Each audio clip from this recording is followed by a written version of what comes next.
Hello friends, good morning. How are you all? Fine? Okay, good. ધોરણ 7 અંગ્રેજી textbook unit number 1 am I lost એમાં આપણે activity 1 છે એ complete કરી હતી. આજે આપણે એક્ટિવિટી 2 છે એને સમજીશું અને તેનું ટ્રાન્સલેશન પણ લખીશું. બરાબર? આ જેટલા બી વાક્યો છે એને સમજતા પહેલા આ એક્ટિવિટીમાં આવનાર સ્પેલિંગ વિશે પહેલા તો આપણે શું કરીશું? રાઇટ ડાઉન કરીશું. શેમાં? તો કે તમારી નોટબુકમાં. બરાબર? તો આપણે એક્ટિવિટી 2 એના સ્પેલિંગ છે એ અત્યારે જોઈશું. એમાં તમારે આવી રીતે મારી જેમ શું કરવાનું છે? પાર્ટ પાડવાના છે, ડિવાઈડ કરવાના છે. પહેલા સ્પેલિંગ, પછી ઉચ્ચાર અને પછી અર્થ, જેમ આપણે એક્ટિવિટી 1માં કરેલું હતું એવી રીતે. બરાબર? તો એક્ટિવિટી 2ના સ્પેલિંગ ખૂબ જ થોડા છે. એમાં પહેલું છે ટ્વિસ્ટ, TWIST, ટ્વિસ્ટ એટલે મરડવું. સેકન્ડ છે બ્લિંક, BLINK, બ્લિંક એટલે પટપટાવવું.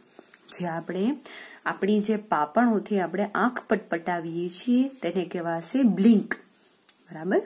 પછી છે પિંચ, PINCH, પિંચ એટલે ચૂંટી ભરી અથવા ચીટીઓ ભરવું, ગમે તે તમે કહી શકો. પછી છે YAWN, યાન. યાન એટલે શું થશે? બગાસું. યોન બી કહી શકીએ, યાન બી કહી શકીએ. ત્યારબાદ છે નોડ, NOD, નોડ એટલે થશે નમાવવું. તો આ હતા આપણા એક્ટિવિટી 2ના સ્પેલિંગ. હવે આપણે એક્ટિવિટી 2માં આવનાર જે સેન્ટેન્સીસ છે એનું શું કરીશું? ગુજરાતી જોઈશું અને સ્ટેપ બાય સ્ટેપ બધા જ વાક્યો છે એની સમજ પણ મેળવીશું. એમાં એક્ટિવિટી 2 શું કહે છે? તો કે પેલું સેન્ટેન્સ છે twist your left ear. Second છે blink your eyes 8 times. Third one છે પિંચ યોર ફ્રેન્ડ. ફોર્થ છે યાન 3 times. પછી છે એના પછીનું next nod your head once. 6 છે stand on one leg for a minute. બરાબર? કુલ ટોટલ 6 વાક્યો છે. 6 નું આપણે ગુજરાતી સમજીએ. તેમાં છઠ્ઠા વાક્યથી આપણે ફર્સ્ટથી જોઈએ. પેલા ટ્વિસ્ટ યોર લેફ્ટ ઇયર. હવે મેં તમને ઓલરેડી વાક્ય કીધું હતું કે જ્યારે આપણે કોઈ બી વાક્યનું ગુજરાતી કરવું હોય ત્યારે આપણે પાછળથી જવાનું. બરાબર? ટ્વિસ્ટ એટલે મરડવું, યોર એટલે તમારા, લેફ્ટ એટલે ડાબું, અને શું છે? ઇયર, તમારા ડાબા કાનને મરડો. બરાબર? શું થયું? તમારો ડાબો કાન મરડો. ત્યારબાદ છે blink your eyes 8 times. Blink એટલે શું થશે? પટપટાવવું. બરાબર? યોર એટલે તમારી, આઈઝ એટલે આંખો, 8 times એટલે કે 8 વખત. બરાબર? તો એમાં શું થશે? તમારી આંખને 8 વખત પટપટાવો. 8 times એટલે શું થશે? ટાઈમ્સ એટલે વખત, વાર. બરાબર? 8 times એટલે કે 8 વખત. તમારી આંખને 8 વખત પટપટાવવું. ત્યારબાદ છે પિંચ યોર ફ્રેન્ડ. પિંચ એટલે શું થશે? ચૂંટી ભરવી. યોર ફ્રેન્ડ એટલે તમારા મિત્રને. તમારા મિત્રને ચૂંટી ભરો. ત્યારબાદ છે યાન 3 times. યાન એટલે બગાસું ખાવું. બરાબર? શું કીધું છે? 3 વખત બગાસું લો. ત્યારબાદ છે nod your head once. Nod એટલે શું થશે? નમાવવું. શું નમાવવાની વાત કરી છે અહીં? Your head. યોર હેડ એટલે કે તમારું માથું. ત્યારબાદ શું છે? સ્ટેન્ડ એટલે આનું આખું ગુજરાતી શું થશે? તો કે એક વખત તમારું માથું નમાવો. હેડ વન્સ એટલે કે એક વખત. યોર એટલે તમારું. નોડ એટલે હલાવવું, નમાવવું. બરાબર? તમારા માથાને એક વખત હલાવો, નમાવો. ત્યારબાદ છે stand on one leg. Stand એટલે કે ઉભા રહેવું. ઓન એટલે કે ઉપર. વન લેગ એટલે એક પગ પર. કેટલા વાર માટે? તો કે 1 મિનિટ માટે ઉભા રહો. સ્ટેન્ડ ઓન એટલે ઉભા રહેવું, ઓન એટલે કે ઉપર. બરાબર છે? વન લેગ એટલે એક પગ પર. ફોર અ મિનિટ એટલે 1 મિનિટ માટે, એટલે કે એક પગ પર 1 મિનિટ માટે ઉભા રહો. બરાબર? તો આ થઈ ગયું તમારું શું? તો કે એક્ટિવિટી 2 નું આપણે સ્ટેપ બાય સ્ટેપ ગુજરાતી કર્યું. તો હવે અત્યારે આપણે શું કરવાનું છે? તો કે આપેલ એક્ટિવિટી 2 છે એ આપણે આપણી બુકમાં લખીશું. તો એમાં પહેલા તો સ્ટેપ બાય સ્ટેપ આપણે કઈ રીતે જેમ ગયેલ એક્ટિવિટીમાં જેમ કર્યું હતું એવી જ રીતે આ એક્ટિવિટીમાં પણ શું કરવાનું છે તો કે તમારે તમારી બુકમાં આ રીતે એક એક વાક્યો છે લખતું રહેવાનું છે. એનું ગુજરાતી હું લખાવીશ. રેડી? તો એમાં લખીશું પહેલું કયું વાક્ય છે twist your left ear. Twist એટલે કે મરડું. તો આમાં શું થશે યોર એટલે તમારું, લેફ્ટ એટલે ડાબુ, ઇયર એટલે કાન, એટલે કે તમારો ડાબો કાન મરડું. તમારો ડાબો કાન મરડું. ત્યારબાદ છે blink your eyes 8 times. Blink એટલે પટપટાવ, યોર એટલે તમારી, આઈઝ એટલે આંખો, 8 times એટલે કે 8 વખત. બરાબર? તમારી આંખને 8 વખત પટપટાવવું. ત્યારબાદ છે પિંચ યોર ફ્રેન્ડ. પિંચ એટલે ચૂંટી ભરવી, યોર એટલે તમારા, મિત્ર એટલે કે ફ્રેન્ડ. તમારા મિત્રને ચૂંટી ભરો. ત્યારબાદ છે યાન 3 times. યાન એટલે બગાસું ખાવું. બરાબર? કેટલી વાર બગાસું ખાવાનું કીધું છે? 3 વાર. તો 3 વખત બગાસું લો. ત્યારબાદ છે nod your head once. Nod એટલે નમાવવું. બરાબર? એક વખત તમારું માથું નમાવો. ત્યારબાદ છે stand on one leg for a minute. એક પગ પર 1 મિનિટ માટે, 4 એટલે કે માટે, ઉભા રહો. બરાબર? તો આ 6 વાક્યનું આજે આપણે શું કર્યું? ગુજરાતી કર્યું. એક્ટિવિટી 2 6 લાઈન છે, વ્યવસ્થિત રીતે લખી જવાની છે. ગુજરાતી પણ સાથે સાથે લખતું રહેવાનું છે. બરાબર? તો હવે આજે આપણે એનાથી આગળની જે એક્ટિવિટી 3 છે, એક્ટિવિટી 3 પણ કંઈક આવી જ છે. બરાબર?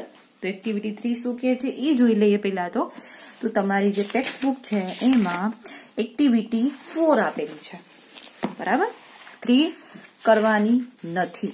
બરાબર? અને આ જે છે એ ઓલરેડી ગ્રામરના ટોપિકમાં આપણે આવી જશે, એટલા માટે આપણે કરીશું અત્યારે એક્ટિવિટી 4.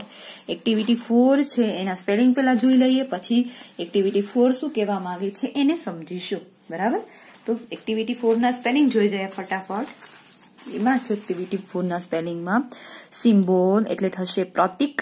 સિમ્બોલ આપણે કોઈ બી ચિહ્ન હોય, બરાબર, એને કહીશું તો કે પ્રતીક અથવા તો ચિહ્ન. Straight STRAIGHT. સ્ટ્રેટ એટલે કે થશે સીધું. અહેડ, અહેડ એટલે થી આગળ. બરાબર? આપણે અહીં સુધી જવું હોય પછી એનાથી આગળની વાત કરવી હોય તો એના માટે સ્પેલિંગ કેવો વપરાશે? અહેડ. ત્યારબાદ છે ટર્ન. ટર્ન એટલે શું થશે? વળાંક. અક્રોસ એટલે કે આર પાર અથવા તો પેલે પાર. બરાબર? તો આપણા 5 સ્પેલિંગ એક્ટિવિટી 4 ના છે. હવે એક્ટિવિટી 4 ના જે આપણે ગુજરાતી છે એ કરતું જશું અને તમારે પણ તમારી નોટબુકમાં આનું ગુજરાતી છે લખતું જવાનું છે. બરાબર? હવે પેલું છે એમાં ઇટ્સ સ્ટ્રેટ અહેડ. સ્ટ્રેટ એટલે સીધું, અહેડ એટલે થી આગળ. બરાબર? It's straight ahead. હવે ચિહ્ન આપેલું છે, ચિહ્નને ફોલો કરીને અહીં વાક્ય તમને આપેલા છે. જો ઇટ્સ એટલે કે તે, સ્ટ્રેટ એટલે કે સીધું, અહેડ એટલે થી આગળ, તે અહીંથી આગળ સીધું છે એટલે સીધે સીધું છે એટલે કે તે અહીંથી આગળ સીધું છે, એવું એનું ગુજરાતી થશે. સેકન્ડ છે ગો સ્ટ્રેટ, સીધા જાઓ, અહેડ એટલે થી આગળ, અન્ટિલ યુ કમ એટલે કે હવે આનું ગુજરાતી આપણે કરવું હોય ત્યારે મેં તમને કીધું છે એમ છેલ્લેથી વાક્યની શરૂઆત કરવાની છે. અન્ટિલ યુ કમ, જ્યાં સુધી તમે આવો ત્યાં સુધી. ટીલ અન્ટિલ નો મતલબ શું થશે? જ્યાં સુધી ત્યાં સુધી. બરાબર? એટલે કે જ્યાં સુધી તમે આવો ત્યાં સુધીથી આગળ કેવું જવાનું છે? સીધું. બરાબર? જ્યાં સુધી તમે આગળ જઈ શકો ત્યાં સુધી આગળ આવવાનું છે, પણ કેવું? સીધે સીધું. અહીંયા સુધી જઈ શક્યા તો અહીંયા સુધી આગળ આવવાનું છે અને સીધા સુધી. બરાબર? એટલે કે સીધું. તો આનું ગુજરાતી કઈ રીતે થયું? જ્યાં સુધી તમે આવો ત્યાં સુધીથી આગળ સીધું. ત્યારબાદ છે થર્ડ ટર્ન લેફ્ટ. હવે જો આપણે ડાબી બાજુ જાય છે તો કઈને શું કહેવાશે? ટર્ન લેફ્ટ એટલે કે ડાબી બાજુ વળો. બરાબર, આને શું કહેશું? થોડુંક આગળ જવાનું પછી ડાબી બાજુ એટલે કે ટર્ન લેફ્ટ. હવે એવી જ રીતે જ્યારે કોઈ ચિહ્ન થોડું તમે આગળ ચાલો છો અને પછી એને રાઈટ સાઈડ ઉપર વળાંક આપો છો ત્યારે શું કહેશો તમે? ટર્ન રાઈટ એટલે કે જમણી બાજુ વળો. બરાબર. ત્યારબાદ છે ગો પાસ્ટ ધ પાર્ક.